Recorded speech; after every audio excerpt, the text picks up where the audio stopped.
반야심경을 낭송해 보신 적이 있나요? 종교가 달라서 그런 적이 없다고요? 반야심경을 그저 불교 경전으로만 생각하시나요? 물론 반야심경은 불교 경전입니다.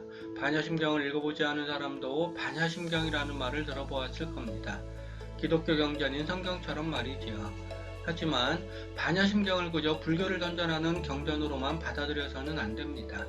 반야심경은 제목 그대로 지혜로운 마음을 읊조리는 경전입니다. 무엇이 지혜로운 마음일까요? 김영옥이 지은 책 20살 반야심경에 미치다는 이런 질문을 던지고 있습니다.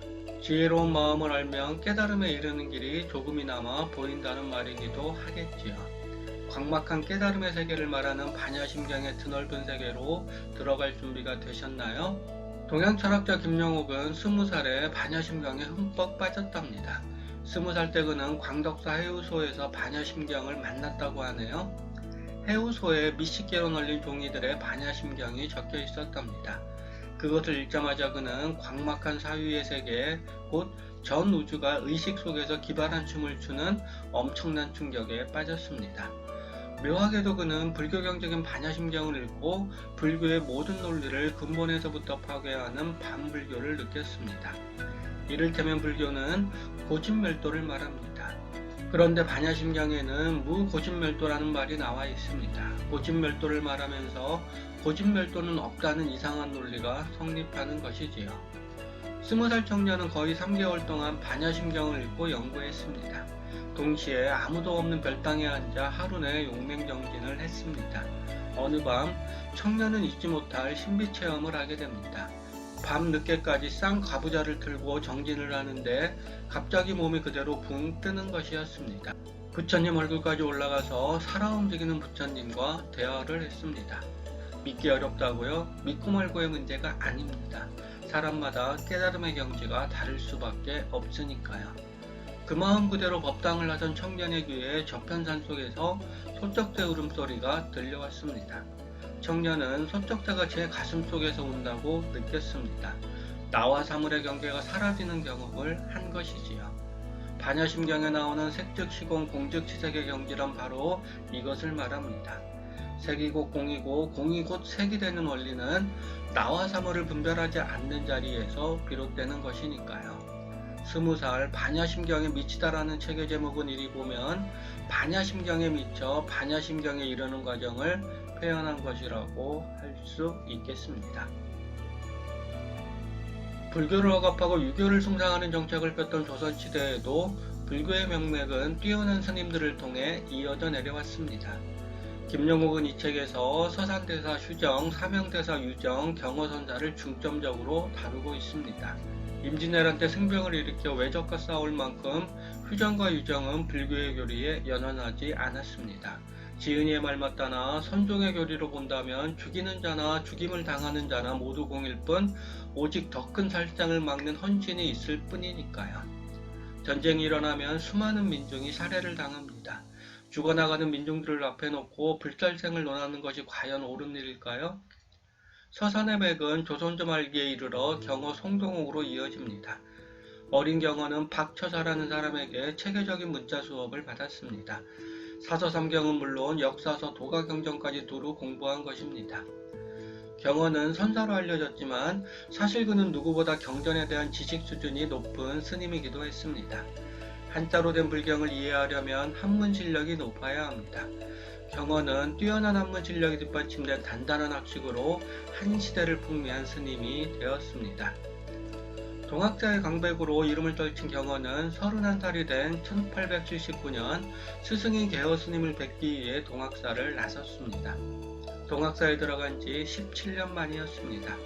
천안을 지나던 그는 날이 저물자 하룻밤 신세를 질 요량으로 어느 집 대문을 두드렸습니다. 한참 만에 나온 집주인은 빨리 가버리라는 말만 남기고 안으로 들어갔습니다. 10여 집을 더 방문했지만 마찬가지 반응이었습니다. 더 물러설 자리가 없던 경허는 한 집의 대문을 부서져라 두드렸습니다. 나이 지긋한 노인이 나오더니 어서 빨리 도망치라고 했습니다. 동네에 호열자 귀신이 퍼졌다는 것이었습니다. 호열자는 콜레라를 의미합니다. 역병이라고 말하기도 하지요. 병에 걸리면 살아남기 힘듭니다. 경어는 죽음의 동네에서 벗어나겠다는 일념으로 달리고 또 달렸습니다. 먼 언덕바지에 있는 느티나무까지 달려간 경어는 피곤한 몸을 나무 밑에 뉘고는 이내 잠에 빠져들었습니다. 다음날 아침 잠에서 깨어난 경어는 상념에 휩싸였습니다. 생사이려 곧 삶과 죽음은 하나라고 외쳤는데 그는 죽음이 무서워 저도 모르게 도망쳤습니다. 경어는 자신이 살아온 전생애가 위선으로 느껴졌습니다. 동학사로 돌아온 경어는 강원을 폐쇄하고 용맹정진에 들어갔습니다. 목숨을 걸고 용맹정진한 지 석 달이 지났습니다.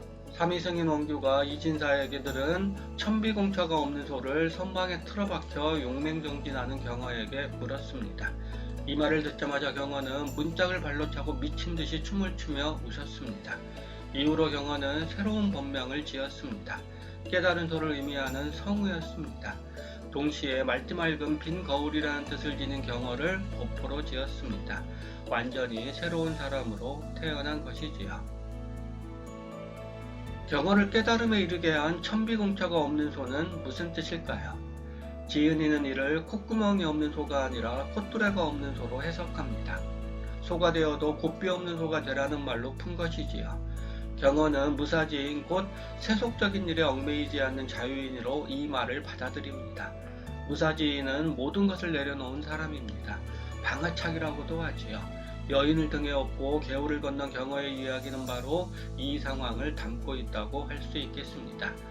방아착을 설명하면서 지은이는 수고하고 무거운 짐진 자들아 다 내게로 오라 내가 너희를 쉬게 하리라 라는 예수의 말을 인용합니다. 짐을 내려놓는데 예수의 힘은 전혀 필요 없습니다.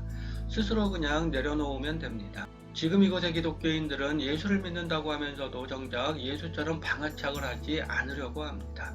교회가 기도를 하면 방아착이 되는 것으로 생각합니다. 정말 그럴까요? 믿음으로 상황을 오도하는 것은 아닐까요? 경어는 야밤에 젊은 여인을 방 안으로 들이기도 했습니다.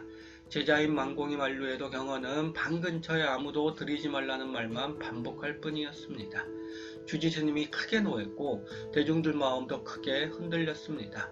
경어는 계율을 파괴함으로써 자유로움의 극치를 보여주려고 한 것일까요? 아닙니다. 여인은 문둥병 환자였습니다. 갈 곳이 없는 여인을 경어는 자비로운 마음으로 맞았습니다. 그에게는 여인이니 하는 분별심은 없었습니다. 여인을 마음에 품은 이들만이 분별심으로 그 여인을 바라보았습니다. 김영옥은 경어의 이 마음으로 반야심경을 읽습니다. 반야심경은 깨달은 보살의 이야기를 담고 있습니다. 깨달은 사람은 아무 것에도 매이지 않습니다. 아무 것에도 매이지 않은 보살은 공포도 없고 전도된 몽상도 하지 않습니다. 눈에 보이는 세계에 현혹되지 않는단 말입니다. 그렇다고 공에 매이지도 않습니다. 색을 곧 공으로 여기는 마음은 색과 공을 분별하지 않는 데서 비롯됩니다. 이것이 바로 반야의 지혜입니다. 저와 같은 일반인은 참으로 먼 곳에 있는 지혜입니다. 정진하는 도리밖에 거기에 이르는 길이 따로 있지도 않습니다. 저는 오늘도 반야심경을 읊조립니다. 침묵과도 같은 단단한 소리가 제 마음속을 울립니다.